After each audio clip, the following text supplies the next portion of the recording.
Madame, Monsieur, bonsoir, bienvenue au 20h30. Voici les titres du journal ce soir. L'ordonnance prise le 26 mai dernier par le président de la République modifie et complète la loi des finances 2021 avec un accent sur les conditions générales de l'équilibre budgétaire et financier. Explications et décryptage dans ce journal. Elles sont à l'honneur ce 30 mai, les mamans dont la douceur, l'attention, l'amour et les sacrifices multiples ont été magnifiés par leur progéniture. Une fleur pour chaque mère ce dimanche dans le 20h30.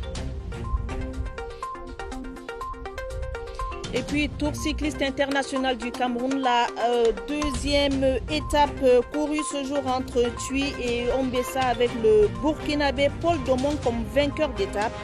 Le maillot jaune, lui, reste français. C'était les titres du journal. Les détails, c'est tout de suite.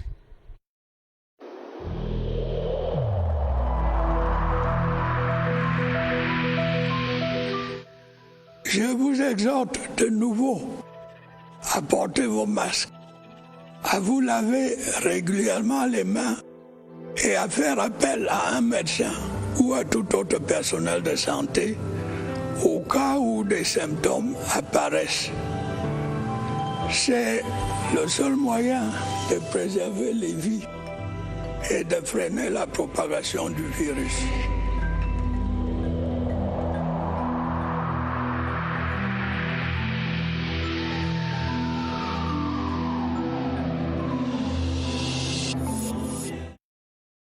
Madame, Monsieur, merci de nous accueillir chez vous. En ouverture du journal, reparlons de la loi de finances 2021. Vous savez que le président de la République, Paul Biya, a signé le 26 mai 2021 une ordonnance qui apporte quelques modifications sur les dispositions. Concrètement, il faut équilibrer les ressources et les charges du budget en son article 49 nouveau qui modifie là aussi le plafond d'emprunt de l'État. Voici les explications de Lucrèce Mbenga. Par cette ordonnance, le président de la République modifie les plafonds d'emprunt concessionnels et non concessionnels. Il varie désormais entre 350 et 750 milliards de francs CFA. L'article 49e de la loi de finances initiale avait fixé les plafonds à 300 milliards pour les emprunts concessionnels et 350 milliards pour les emprunts non concessionnels. Désormais, il s'agit de 350 milliards pour les emprunts concessionnels et 750 milliards pour les emprunts non concessionnels. Parce que le gouvernement va recourir à une émission internationale d'eurobonds à concurrence de 450 milliards. Et le contexte s'y prête. Les taux d'intérêt sont plus favorables en ce moment que lorsqu'on avait fait la première émission. Plus encore, cette ordonnance est une garantie en direction des investisseurs. Il n'y avait pas meilleur engagement qu'une ordonnance présidentielle qui montre que le gouvernement camerounais est engagé à réaliser une opération d'émission internationale et ça rassure les marchés.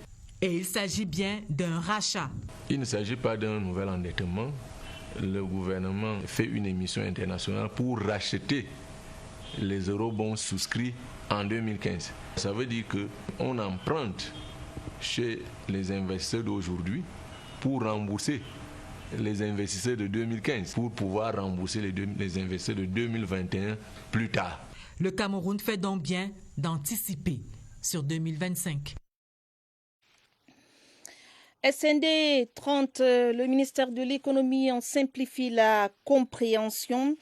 C'est le sens du magazine bilingue Cameroun émergent de 130 pages que vient de publier ce département ministériel. Le 20h30 ce soir revient sur les grandes attentes de cette stratégie à travers un langage simple avec en prime une invite à l'action. Allons en savoir davantage avec Cyril Kingembepe. 65 pages en français pour expliquer la place de la stratégie nationale de développement 2020-2030 dans la marche vers l'émergence. Cameroun émergent donne le ton dès ses premières pages. Il faut agir ensemble pour être au rendez-vous. La SND 30 est la nouvelle boussole du Cameroun. Expliquer aussi la démarche consultative qui a permis d'obtenir ce document stratégique. Lecture facile, thématique explicite, la décennie qui va jusqu'en 2030 va entraîner une véritable croissance, moyenne attendue 8%. Un ouvrage de chevet pour briser les barrières de la compréhension de cette stratégie, surtout pour l'embellir en matière d'emploi et de lutte contre la pauvreté. D'autres sujets précieux à l'économie camerounaise y sont traités. La place des agropoles, la transformation du bois, l'investissement et surtout le regard de l'invité. La publication du ministère en charge de l'économie, présentée dans les 2 langues, finit par convaincre par le choix des couleurs tous les lecteurs avertis. En éducation, le savoir-faire des élèves mis en valeur à travers des journées scientifiques à la Fondation Maarif de Turquie à Yaoundé. Le génie scientifique des apprenants était présenté en présence du ministre des Enseignements secondaires, Nalova Lyonga, et de l'ambassadeur de Turquie au Cameroun, son Excellence Volkan Isiksi, Joël Igor Abanda. C'est par ces airs musicaux venant de la Turquie que les élèves de cet établissement scolaire de la Fondation Maarif de Turquie ouvrent le bal de la foire scientifique. Ici au collège Maarif d'Onkolfoulou, Yaoundé, la ministre des Enseignements secondaires et un parterre d'invités découvrent la culture turque à travers la langue et les rythmes culturels de la Turquie. On a vu à cette foire de sciences que les capacités des jeunes Camerounais, ils peuvent faire beaucoup de choses. La ministre des Enseignements secondaires et sa suite se déportent dans des stands d'exposition scientifique. Il y a à voir. Nous offrons la plus moderne philosophie éducative à nos élèves. C'est très intéressant de voir ce que ces élèves sont capables de faire avec la chaleur en allumant le feu sur la mousse avec l'énergie du soleil. On a pu aussi voir comment ils réussissent à faire fondre du plastique avec un feu invisible. Toutes ces choses et toutes ces connaissances sont formidables. Ce collège compte former des élèves à travers le système éducatif turc adapté à la culture du Cameroun. Plus de 83 millions de francs CFA, c'est la valeur financière des dons Téléfood distribués aux petits producteurs des secteurs agricoles et animaux par l'Organisation des Nations Unies pour l'alimentation et l'agriculture, la FAO. La cérémonie de distribution de ces dons était co-présidée par le ministre de l'Agriculture, Gabriel Bayrobé, et le ministre de l'Élevage, le Dr Taïga Évariste Yenga. L'entrepôt de la base phytosanitaire du ministère de l'Agriculture à Nkolbison affiche saturé à l'intérieur et à l'extérieur. Ces jours de distribution des dons Téléfood aux petits producteurs, filières animales et végétales. Nous atteignons à toucher ceux qui ont déjà un débit de production.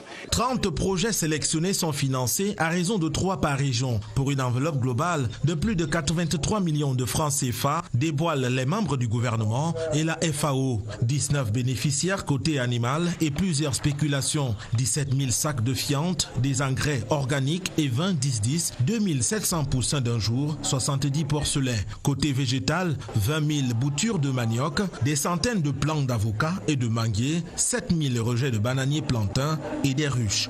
C'est un programme très salué et le gouvernement accompagne le processus à partir du moment où les ressources sont générées sur des collectes faites au niveau national. Les dons Téléfood sont une assistance directe remise aux agriculteurs, éleveurs, familles, écoles et orphelinats. Avec la FAO à la manœuvre, cette aide de la coopération internationale est établie depuis 1997.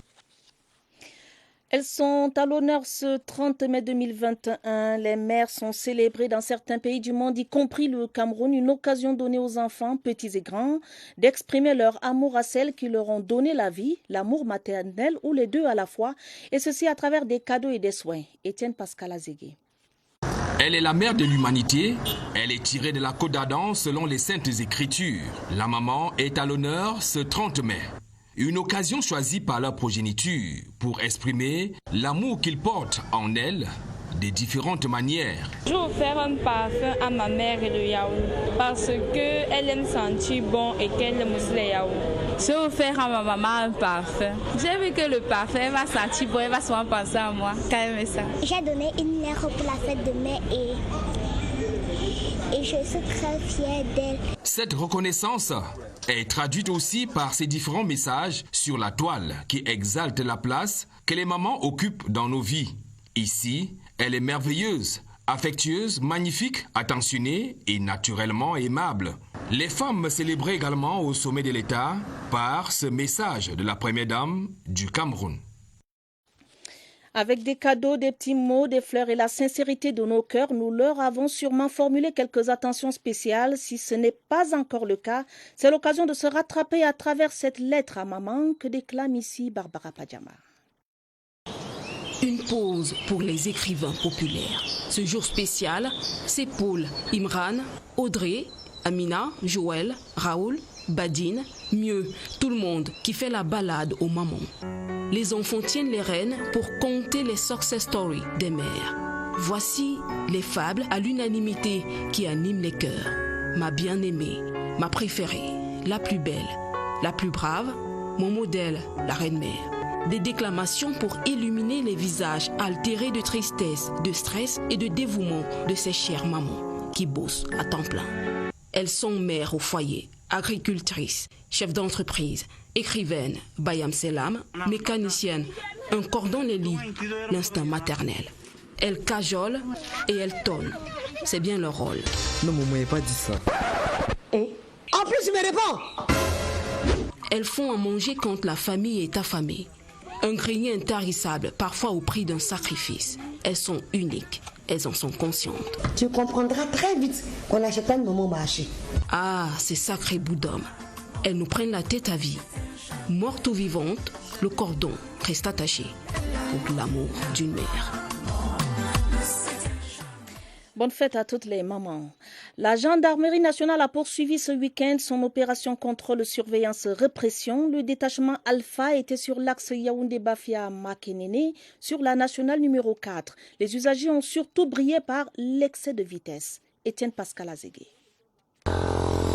Une fois de plus, elle était bien présente en route pour veiller au bon comportement des usagers qui ont emprunté l'axe Yaoundé-Bafia-Makenene ce samedi 29 mai 2021. Vous êtes 4 devant avec un nouveau-né. C'est interdit. Mettez la dame qui a le bébé au moins derrière. La gendarmerie nationale compte bien tordre le cou aux mauvaises attitudes telles que le non-port du masque. Portez vos masques. Vous ne savez pas qui est à côté de vous. Je sais, puisque vous le faites souvent, dès que je vais finir mon travail, arriver à 5 mètres là, vous allez enlever. Ou encore, s'en prendre à notre caméra lorsqu'on est pris en flagrant délit de surcharge. La majorité, franchement, des infractions relevées, c'est toujours l'excès de vitesse. Les défauts de permis de conduire et de carte grise sont d'autres infractions constatées par le détachement Alpha ce samedi au lieu-dit Balamba sur la nationale numéro 4. Parlons religion à présent. L'association Christian Men Fellowship de la Presbyterian Church in Cameroun a célébré ce dimanche ses 40 ans. Un culte religieux a eu lieu à Bastos, à Yaoundé. Le modérateur de la PCC au Cameroun, Right Reverend Fonky Samuel Forba, était le maître des lieux. Le reportage de Salomé Ntama Ouona. Au commencement, l'association Christian Men Fellowship de la Presbyterian Church in Cameroun avait près de 250 membres. 40 ans après, elle compte environ 35 000 adhérents dans tout le Cameroun. Le 40e anniversaire s'est donc célébré avec danse et chansons à la chapelle de Bastos à Yaoundé. Chanter, oui, mais aussi dresser le bilan de ses réalisations. Cette association des hommes chrétiens est en train de rendre même visite à ceux qui sont en prison, à l'hôpital. Nous sommes un peu partout dans toutes les régions du Cameroun. Autour du modérateur de la PCC au Cameroun, les 38 différents groupes de la CMF et d'autres fidèles ont suivi attentivement la méditation tirée de Pierre, chapitre 5, verset 7. Il faut qu'on reste avec notre Dieu, même s'il y a le problème au nord-ouest et le problème de Boko Haram au nord. Dans ce sens, on célèbre parce qu'on sait que Dieu va nous accompagner. Durant la célébration, 18 membres du mouvement, parmi lesquels des visages bien connus, ont reçu des certificats de reconnaissance de leur engagement dans les œuvres de l'Église. Et cette contribution de la communauté anglophone de la paroisse Sainte-Thérèse de l'Enfant Jésus de Nkozoa pour la construction de leur chapelle à Yaoundé, contribution remise ce jour à l'occasion de la célébration de la Sainte Trinité où l'abbé Martin Raymond Binzi, curé de la dite paroisse, a appelé ses ouailles à construire ce lieu de culte. Mirabel Tala.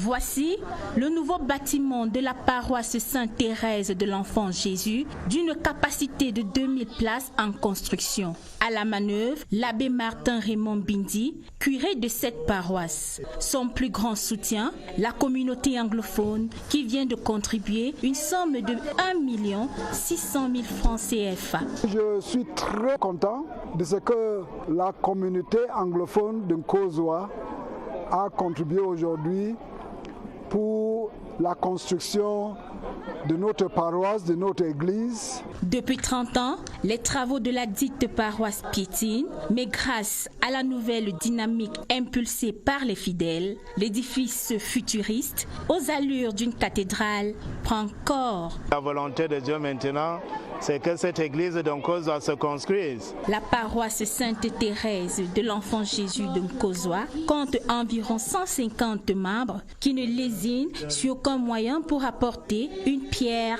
à la construction de leur église. Les populations de la Bumba Ngoko implorent les grâces du Très-Haut sur le chef de l'État qui a nommé leur fils Martin Mindios au poste de président de la Chambre d'agriculture, des pêches, de l'élevage et des forêts. Des prières élevées ce jour au cours d'une messe d'action de grâce célébrée en la cathédrale Marie-Reine de la Paix de Yokadouma. Elvis Nguimezon nous en dit plus. C'est à la cathédrale Marie-Reine de la Paix de Yokadouma que Martin Mindios Momeni est allé dire merci au Très-Haut pour sa nomination le 24 février 2021 au poste de président de la Chambre d'agriculture, des pêches, de l'élevage et des forêts du Cameroun. Je ne cesserai jamais de remercier le chef de l'État. Nous venons de consacrer notre séjour dans cette chambre à Dieu. Et nous avons demandé qu'il nous accompagne dans cette lourde mission. Devant une foule de fidèles, au premier rang desquels le gouverneur Grégoire Vongo, le secrétaire d'État au ministère des Travaux publics à Manjodom et le préfet Valérie Norbert Kwela de la Bumba Ngoko, le célébrant du jour, l'abbé Roland Moïse Manga, a prêché l'amour du travail bien fait. Qu'il soit à la hauteur des attentes, qu'il soit tout simplement à la tâche et au-delà de tout soupçon. C'est la meilleure action de grâce possible qu'il puisse faire au Seigneur. Des prières ont été élevées et des louanges multipliées afin que le Très-Haut inonde de ses grâces le nouveau président de la CAPEF. En ce qui nous concerne, nous allons tout faire pour soutenir notre frère qui a été distingué. Nous sommes heureux de célébrer cet événement et nous rendons grâce à Dieu et nous disons merci au chef de l'État. Étaient présents à cette messe d'action de grâce les 4 préfets qui comptent la région de l'Est. En politique, des semences améliorées, plusieurs sacs de céréales, des cartes et gadgets du RDPC pour les militants de 4 localités du Mayo Danaï. Le geste est des élus locaux et forces vives du Grand Guéré en tournée de remerciements dans la région de l'extrême nord. Occasion pour le ministre Mounouna Futsu de rappeler aux militants les directives du parti. Augustine Asta. Dans la circonscription électorale du Mayo Danaï Est, les élections couplées du 9 février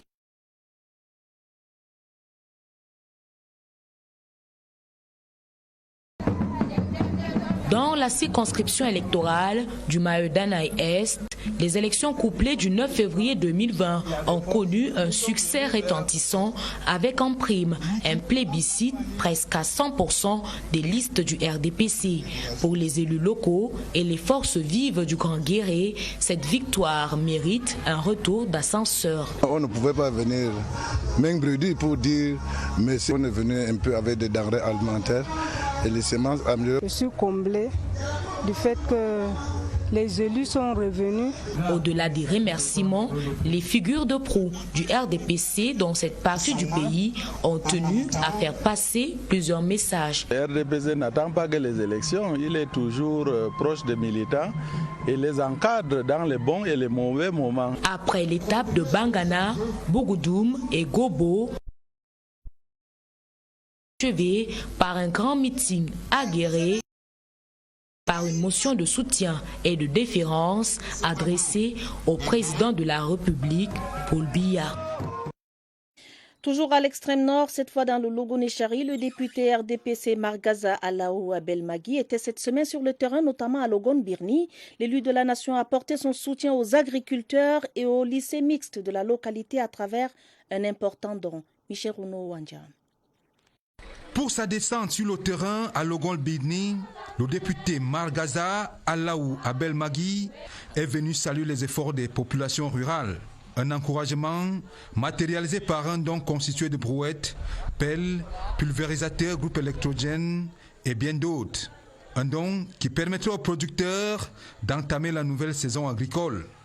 Quand le Parlement et la municipalité conjuguent le même verbe, le développement de la localité ne souffre de rien. Le lycée de Logon-Berny a également reçu des ordinateurs. J'ai eu la grâce d'être député et il faudrait que je sois reconnaissant à l'égard de cet établissement, bref, à l'égard de tous ceux qui m'ont encadré quand j'étais encore élève dans cet établissement. Un geste vivement salué. Le lycée de Logon-Berny est un lycée qui est confronté à beaucoup de difficultés et nous souhaiterions que chacun de nous copie l'exemple de l'honorable, parce que ce que l'honorable vient de faire est très exceptionnel. L'élu de la nation entend poursuivre cette action dans d'autres localités. À Ekoumeyak, dans l'arrondissement de Ngomedzap, du matériel agricole et des équipements médicaux ont été remis aux agriculteurs et aux centres de santé de la localité par la députée Hélène Atangana. Plus de détails avec Nadine Mbomozomo. Grâce à ce don de matériel médical, composé de microscopes, des lits, des matelas, sans oublier les cache-nez, la prise en charge des patients du centre de santé de Koumiyek sera améliorée. Il était grand temps de venir encore leur dire que le Covid est là. Respecter les mesures barrières telles que le président nous le demande. Au niveau de l'arrondissement de Ngomdzap et particulièrement au niveau du village Ekoumeyak, nous pouvons compter avec le développement humain ici parce que nous aurons une bonne santé pour nos populations. Booster la production dans cette localité, c'est le sens à donner par la remise du matériel agricole constitué des machettes et des roues offerts par l'élu d'Union ISO. Les machettes pour les hommes, les roues pour les dames. En présence du sous-préfet de Ngomdzap, Loïc Ondoa Akwa, les populations bénéficiaires ont exprimé leur gratitude aux députés. Nous promettons de veiller à la bonne gestion de ce matériel. Non sans s'engager à en faire bon usage. Des personnes vulnérables, des associations des femmes et des orphelinats de l'arrondissement de Lembe-Yezoum dans la Haute-Sanaga ont reçu des appuis. L'association territoriale Family poursuivait ainsi son action de solidarité en faveur des couches défavorisées. Clovis Tiamabo dans le centre. L'événement présidé à la place des fêtes de Lembe par le préfet de la Haute-Sanaga a drainé du beau monde. Des dizaines d'associations féminines, des personnes vulnérables et indigentes recevant des paquets agroalimentaires et kits d'agriculture offerts par l'association territoriale Family du Sud-Ouest. Une étape qui a permis aux membres de la territoriale Family de découvrir l'arrondissement d'origine de l'une d'entre elles, notamment Madame Ledou Ngamba, épouse du préfet du FACO, un objectif de plus atteint. Il s'agit d'encourager tout fonctionnaire qui est membre de la territoriale active Sud-Ouest de savoir entrer au village. En association, c'est très important. Le gouverneur nous a réunis et vous-même vous avez vu ce qui se passe. Nous lançons un vivant appel aux autres associations de venir en aide. Promesse en a été faite. Les 10 dons seront utilisés à bon escient.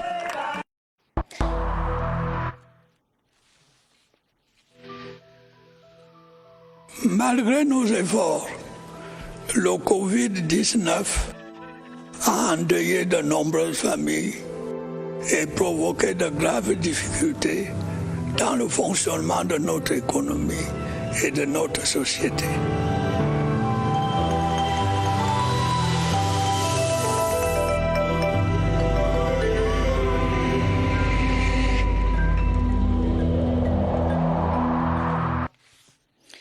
Mention très honorable pour un prêtre de l'église catholique romaine, l'abbé Terence Jonathan Angoa Zambo a soutenu sa thèse de doctorat PhD en philosophie à l'université de Yaoundé Angoa Ikelem.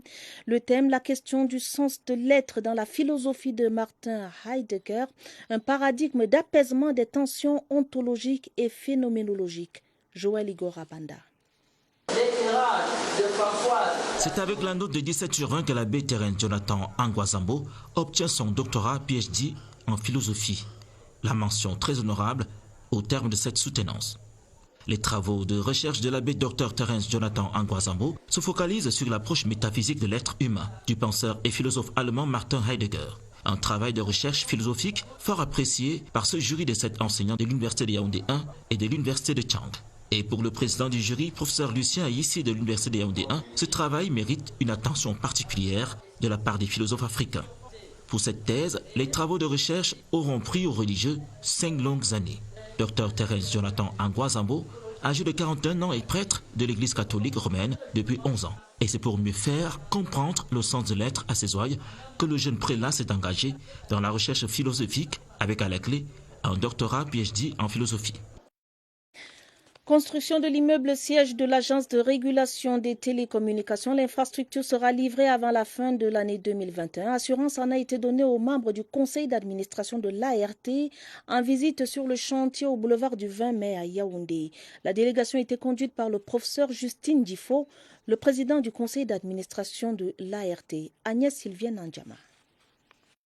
C'est un édifice futuriste en forme d'un téléphone mobile qui prend corps au boulevard du 20 mai à Yaoundé. Le gros œuvre de l'immeuble siège de l'Agence de régulation des télécommunications est achevé. Reste plus que les finitions qui mobilisent encore de nombreux ouvriers sur le site. Nous sommes pratiquement à 59% d'avance des travaux, donc il reste à peu près 41%.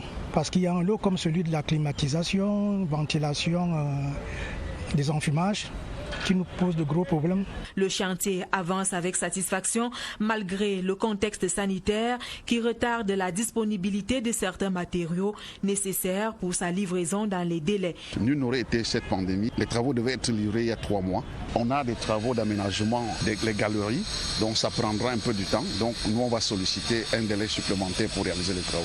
Pour les responsables de l'ART, ce projet est la traduction d'une volonté du chef de l'État, Paul Biya, de doter l'agence d'un cadre propice pour l'atteinte de ses objectifs de régulateur du secteur des communications électroniques, d'où l'importance de cette descente des membres du conseil d'administration pour s'assurer du bon déroulement des travaux et être fixé sur ce qui reste à faire. À l'issue de cette visite d'évaluation, nous remarquons avec l'appui du maître d'œuvre que les travaux ont bien évolué par rapport à la dernière visite, malgré les retards causés par l'environnement du confinement. Globalement, nous pensons que nous pouvons nous donner 4 à 5 mois pour la finition de ces travaux. En compagnie du directeur général Philémon Zozam et du directeur général adjoint Aboubakar Zurumba, le professeur Justine Difo a également rappelé la nécessité d'être en conformité avec le cahier des charges des contraintes urbanistiques de cet immeuble moderne qui va embellir le visage de la ville de Yaoundé. Ce n'était qu'un au revoir ce samedi à Mangen Mandjok dans l'Union Ekele. Le professeur Mbombok Michel Tchadé-Yoné repose en paix, mais ses œuvres, elles, survivent. Un hommage à la hauteur de l'universitaire émérite a été rendu en présence du directeur de la recherche scientifique, représentant le ministre de l'Enseignement supérieur. La messe d'adieu a été dite par l'évêque d'Obala, Monseigneur Sosten Léopold Bayemi Machei. Voici le reportage de Daniel Menanga.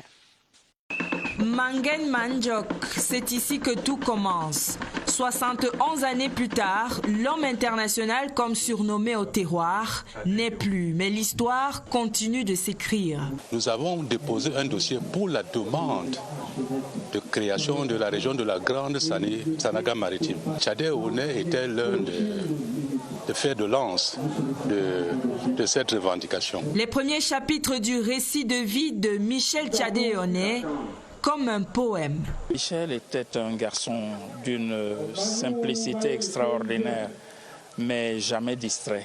J'ai appris qu'il est parti à l'Estique. Ça m'a tellement encouragé. De t'entendre mon frère à l'époque parler à la radio Cameroun. Au fil du temps et de l'élévation du protagoniste sont reliés plusieurs tomes. Michel Tchadé-Yoné, le savant, le Mbombok, le chef de famille, le chrétien engagé. Et ce 29 mai, personnages et lecteurs entament la rédaction de l'édition. Professeur Mbombok Michel Tchadé-Yoné, l'héritage. Pascal Mebéaba, journaliste et ancienne voix de la radio, repose lui aussi désormais à Lom, son village natal dans la Mofouafamba, région du centre. Jean Atangana, le directeur des rédactions radio, représentait le directeur général de la CRTV à la cérémonie d'inhumation. Christelle Fouda. Ultime mélodie pour un maître de chœur, journaliste et enseignant hors du commun. Pascal Mbeaba, 67 ans, s'en va rejoindre l'Éternel qui l'aura servi tout au long de sa vie. Il était tout pour nous. C'est lui qui s'occupait vraiment de toute la famille, dans tous les secteurs. Papa, c'était sa simplicité, son caractère rigoureux, son humilité. Pascal Mbeaba, l'une des voix d'or qui ont porté le trésor sur les antennes du poste national, laisse une marque indélébile au sein de la CRTV. Ce frère et confrère qui est parti était un esthète de la langue française. Il respectait la pureté de cette langue qui était sa langue de travail. C'est sa discrétion. Malgré la force du travail, malgré tout ce qu'il a apporté à la CRTV. Dans l'homélie tirée de l'évangile selon Matthieu, les hommes de Dieu ont confié l'âme du défunt au Très-Haut. Pascal Mbeaba n'a donc pas vécu pour rien, car son véritable tombeau se trouve désormais dans le cœur meurtri de ceux qui jamais nous l'oublieront. La communauté camerounaise du Congo-Brazza célèbre l'unité dans la prière sous la conduite de l'ambassadeur du Cameroun au Congo, son Excellence Lazare Mpuel Bala. Cette communauté s'est réunie pour une messe d'action de grâce pour la paix au Cameroun et en Afrique centrale. Michel Renaud-Wandja. Les Camerounais vivant au Congo-Brazzaville ont choisi une messe d'action de grâce pour la commémoration du 20 mai.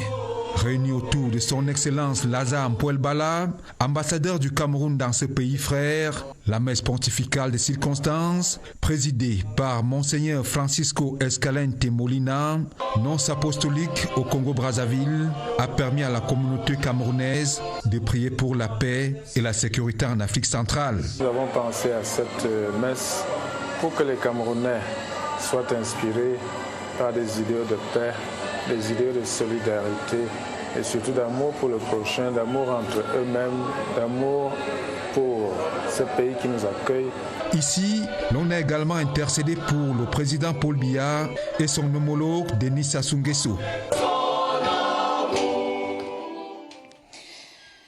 Un mot pour dire que les obsèques de notre collègue Pierre Baba Moussa se sont déroulées dans la région de l'Adamawa. Pierre Baba Moussa repose au caveau familial du quartier Gambara en Ngaoundéré dans l'Adamawa. Le journaliste en service à la direction des rédactions radio à la CRTV, décédé le 12 mai dernier, était inhumé hier samedi. Le culte d'adieu était dit par l'évêque de l'église évangélique luthérienne du Cameroun, Monseigneur Ruben Ngozom, qui a confié l'âme du disparu à l'Éternel. C'était en présence du représentant personnel du directeur général de la CRTV, Charles Ndongo. En sport, 17e tour cycliste international du Cameroun, Jordan Endrou conserve le maillot jaune. Le Bulgare de l'équipe de France Martic Sport Cyclisme n'a pas remporté la deuxième étape courue ce dimanche. Entre Ntui et Ombessa, c'est le Burkinabé Paul Domon qui est arrivé en tête avec un chrono de 24 heures 49 minutes. Le premier Camerounais, Clovis Kamzon Abesolo, est classé deuxième. Voici le compte rendu de l'étape avec notre reporter Evariste Yenga.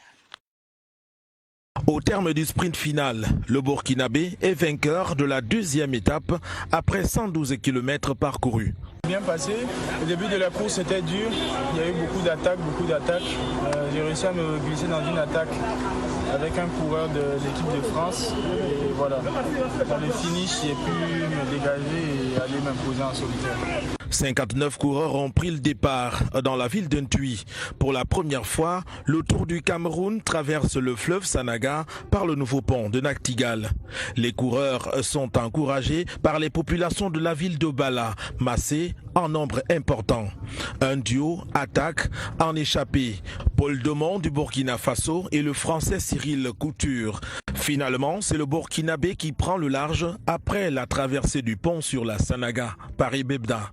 Le premier Camerounais, Clovis Kamzon Abesolo, victime de 2 crevaisons, s'est classé 6e, mais il maintient son retard de 6 secondes sur le premier. La troisième étape, c'est ce lundi, de Banganté en Konsamba, une distance de 98,5 km à parcourir. Avant de refermer ce journal, ce télégramme officiel du président de la République du Cameroun à son Excellence Zoran Milanovic, président de la République de Croatie à Zagreb, le président Paul Biya lui adresse ses vives et chaleureuses félicitations à l'occasion de la célébration ce 30 mai de la fête nationale de la République de Croatie. Fin du journal, une édition préparée avec la collaboration de Mirabel Tala, Rosine Manga, Salomé Tamaona et Christelle Beyinan Komolonin. Juste après ce journal, retrouvez scène de presse avec Lucrèce Mebenga et ses invités. Prochain rendez-vous avec l'information minuit, vous serez en compagnie de Georges Marcel Messila et de Ewane Epolem. Madame, Monsieur, votre fidélité nous honore. Dès demain lundi, retrouvez Adel Bala et Ben Mono Poufon aux éditions de 19h30 et 20h30 semaine. Prenez soin de vous, prenez soin de vos familles. Bonne soirée et bon début de semaine à tous.